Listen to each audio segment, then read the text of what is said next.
What's up guys, it's your boy Julian here.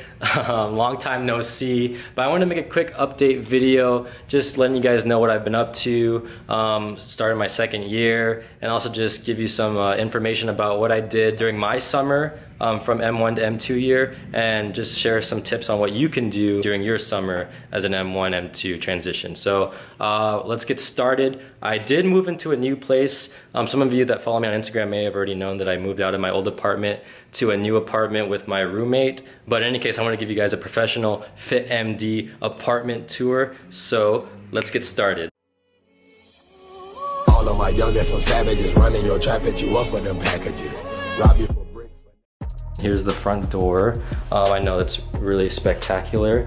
This is the area where we keep all of our shoes. We actually don't wear shoes in the house, so we got that going on. Yes, I am zooming in on the infamous Crocs that I wear. And yes, this is a fall wrist bracelet that a patient gave me when I used to scribe in the ER, so I always wear that on my Crocs. Here is the in-unit washer and dryer. Really nice upgrade compared to my last place. Here is a very fancy, not standard bathroom that I got. This is the one that I use. Pretty cool and luxurious. Shout out to the random pen light that I found in my dresser. I've actually been pretty sick for the last couple weeks, so I use that to look in my throat because I'm such a pro at AT&T exams. I just wanted to show you guys how ridiculous this toilet is. Look how aggressive it is. Ready? Is that not the loudest, most aggressive flush you've ever seen? Honestly, my toilet needs to chill out. This is my room. It's not fully set up yet. I do have the Chicago flag hung up, but I still need to hang up my posters. It's definitely more spacious than my last room, which I definitely appreciate. And the closet space is just insane. Here is the bathroom that connects to my roommate's room.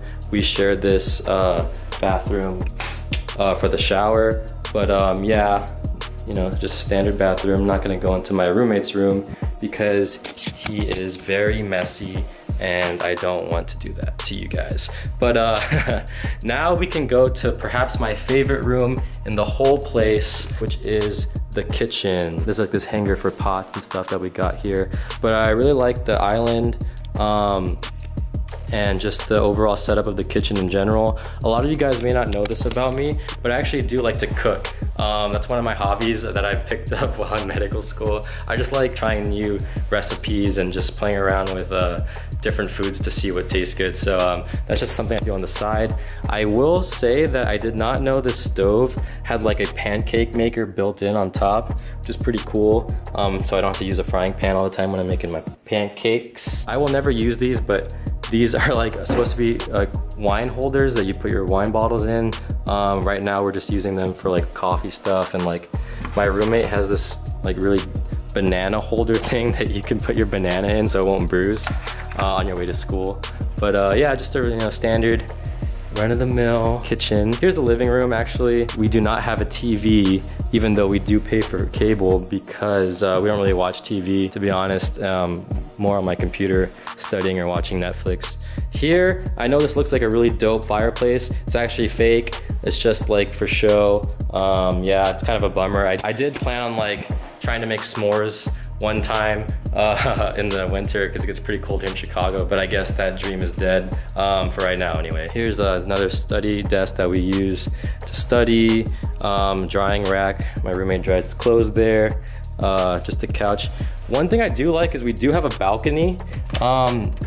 And before you guys ask, I did not choose this color. I did help paint this table. I did not choose the color, right? So blue is my favorite color, but I probably would have chose a different shade. But here's the balcony. This is the view that we have. It's pretty cool. One thing I do like about this area that we moved to is that it's closer to downtown, and it's a lot easier for me to take public transportation like the CTA bus, or just an Uber to get downtown to go shopping or hang out with friends or do whatever I have to do. So I am excited. That's pretty much my apartment. It's not very big, but I am looking forward to living here for the next 3 years. And I'm really excited about it. So, all right guys. So the lighting in my room is pretty awful, to be honest. So that's why I'm recording out here in the living room. I'll have to get that checked someday. I want to talk to you guys a little bit about what I did during my M1 to M2 summer break transition period, and what a lot of medical students do typically during their M1 summer year, or M1 summer break. First things first, the one thing that I did do that a lot of people do is research. My school actually had something called Dean's Research Fellowship, where a lot of my classmates did this, where like the school will pay you to do research for the whole summer, and then you have something to hopefully put on your resume. Maybe you published a paper. It all depends on the type of research that you're doing. I actually did not do that. I did an outside research thing for the orthopedics department at my school for a little bit, and it was a great experience. I really got to see how the process of doing lit reviews, writing abstracts, submitting abstracts, and like eventually writing a manuscript and hopefully getting published one day. So it was a great experience. But yeah, summer research is definitely a thing that's common for medical students to do during their summer break.